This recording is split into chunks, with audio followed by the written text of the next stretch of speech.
Last night I noticed that this tank has failed. The pressure, it's a 3050 pressure switch for this well tank. This is a 20-gallon bladder well tank. And it was going on and off pretty quickly. And it's supposed to take a little, like a minute or so to lose pressure to the point where the switch would come back on again. And it was going pretty quickly. I was watching the dial go down, so it was only a matter of like maybe 5 seconds. So that means that it's kicking the well pump on each time, as opposed to filling the tank up and then the bladder, which is generally like 30 pounds of pressure, allows for the tank to be pressurized by the bladder, and the bladder will push the water out. So that buys you some time on the before the switch kicks back on again. Anyway, that's failed, and this tank is the same tank that's been here since we bought the house in '96, and I don't know when it was put in, but it was certainly well before that, because I doubt it was new when we got it. Nonetheless, I'm going to be replacing this today, and so far I've filled up some containers to have some water for washing hands and whatnot, and for drinking. And I turned the pump off and drained the tank. So I put a hose on the output here and drained it to, we have a drain in the floor here. Then I also went up and I had the upstairs I had off.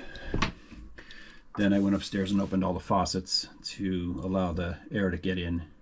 And then I opened this up and drained the rest of the water out of the lines, because I have to disconnect the union here for the main line going up to the house.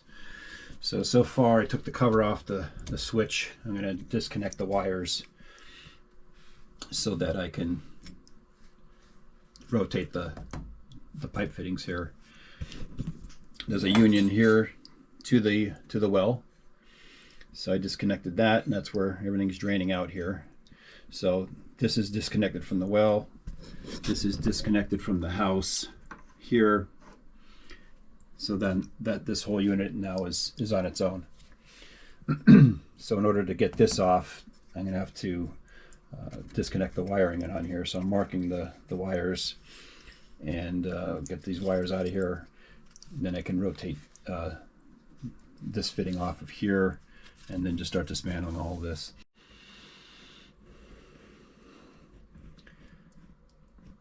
So I do have an older a tank from another house, and it's been sitting in the garage for 10 years.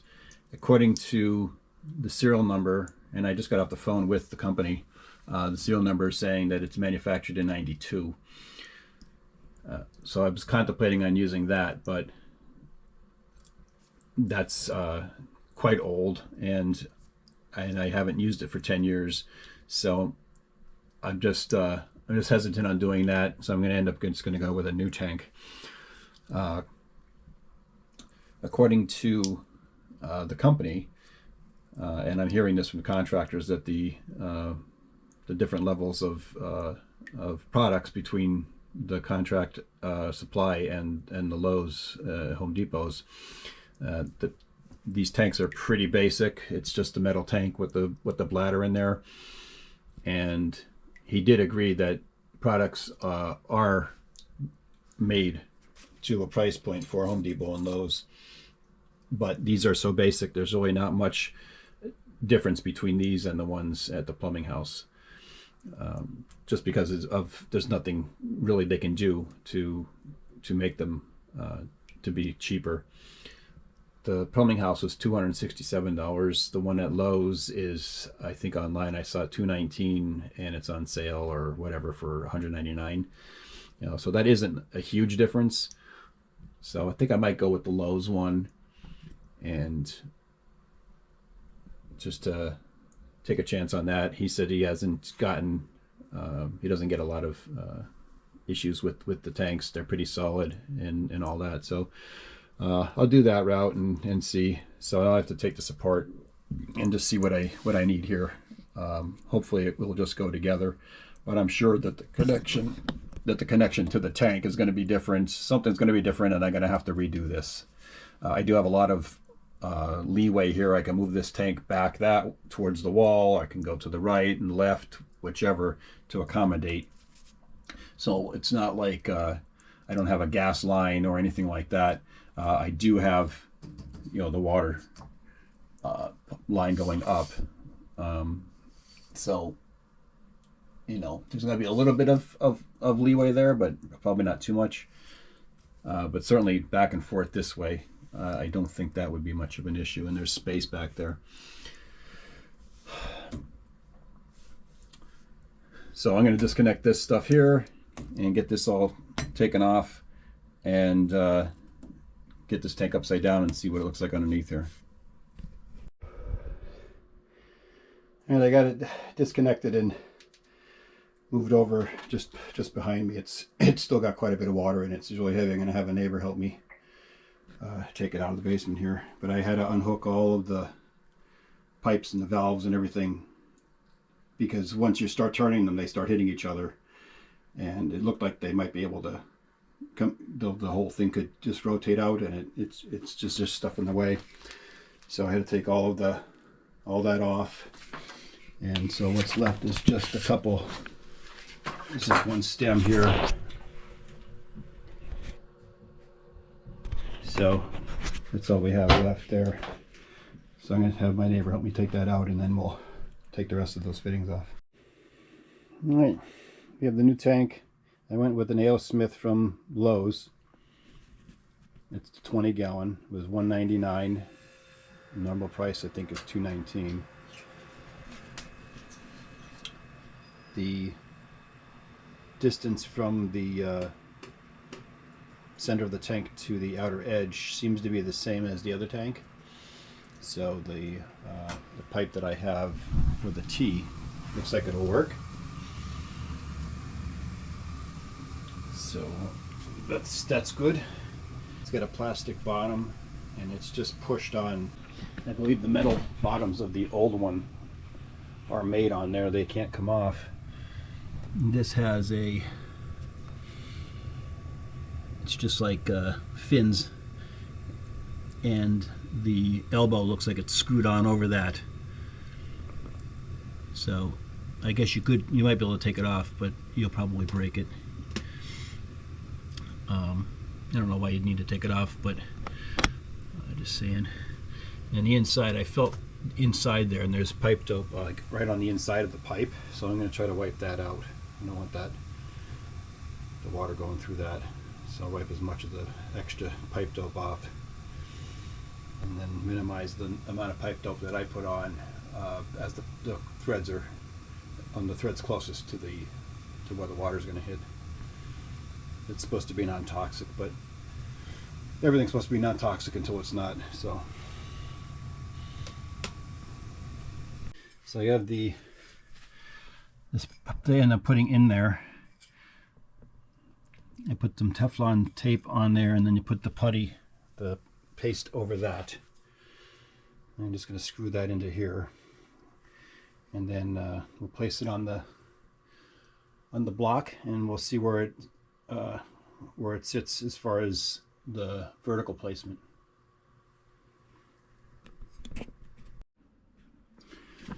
All right, I have the tank in place. I had to lower, it was a little too high for the fitting to go up to the house, and then this side was a little bit better, but I decided to drop.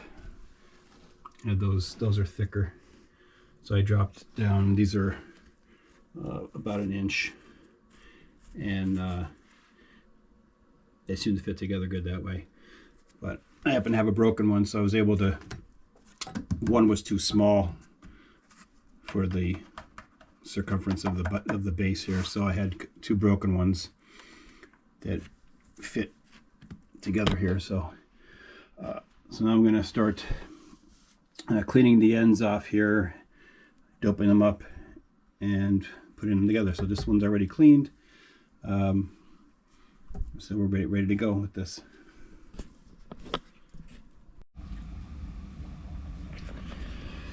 So having been away from this for a little bit because of an appointment I had, I lost track of the steps to put it back together again.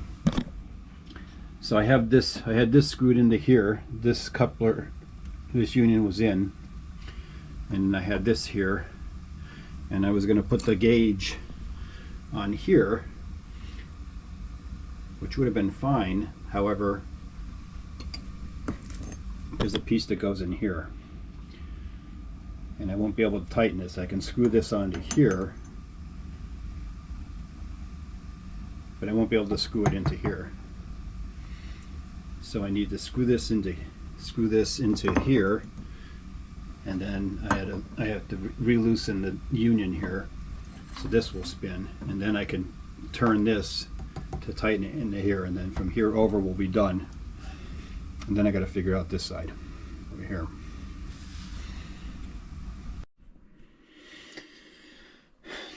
All right, so I got to another spot where I had to kind of think about the way it goes together. So this is all together here. I left this union detached,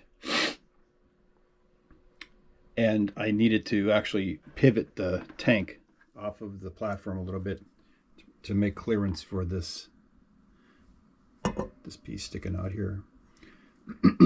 So once I get this piece on, then I can start going up towards the fill thing. And this is a union here. So once I get all that together, then I should be able to just connect this union and connect this union, and then all the piping should be in. I have to put the pressure gauge on, and then all the piping should be done. And then I just have to wire up the control box. There we are, all done. It went pretty smoothly. It's just piece after piece after piece after piece. I thought this was going to be a little strange here because it was kind of close, but it did come down to it. So the union did seat in here. Hopefully it doesn't leak. And then the same thing with this one. It fit together. It was like perfect. Slightly, like I had to force it a little bit, hold it together a little bit, and then the nut went on nice and smooth, so it's not cross-threaded or anything like that. So that should be good. And then this was easy here.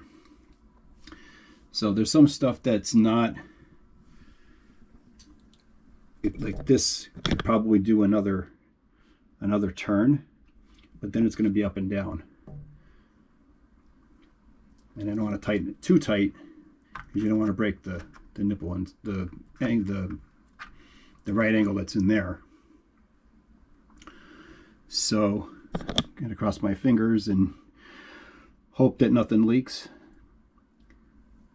You can't see under here, so you can't tell if it's leaking under there, other than depending on how much of a leak there is, if the pressure's going down slowly. And I don't know if you would hear it at all. And of course, these are from outside today, so they're damp. But if this remains damp and never dries out, or if water's gathering on the floor, then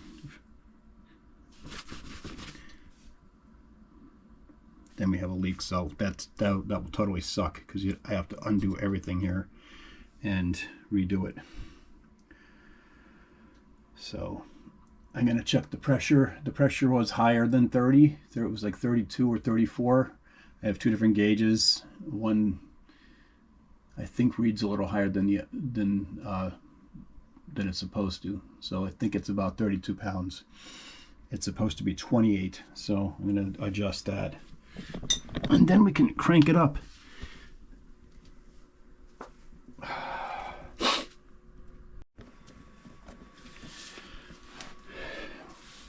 Okay, the water's on. I drained this 3 times without the water going to the house, just to circulate the water out of the tank and through the pipes and stuff, and get any debris or any kind of dirt or anything like that that might have been left in there. And I cycled through 3 times from 30 to 50, but it was actually kicking on at like 25 or less, and it was barely, like, it really dropped significantly. So and then it kicked on and went all the way up past 60. So I had to adjust that. So to adjust that on these square D's switches, you loosen this bolt on the top here, take this off, and this one here, you tighten this to increase the on-off range. So in other words, if it was going on and off at 25 to 60, and you tighten this down, the pressure would go from 25 to 60. It would move up to like 30 to 65.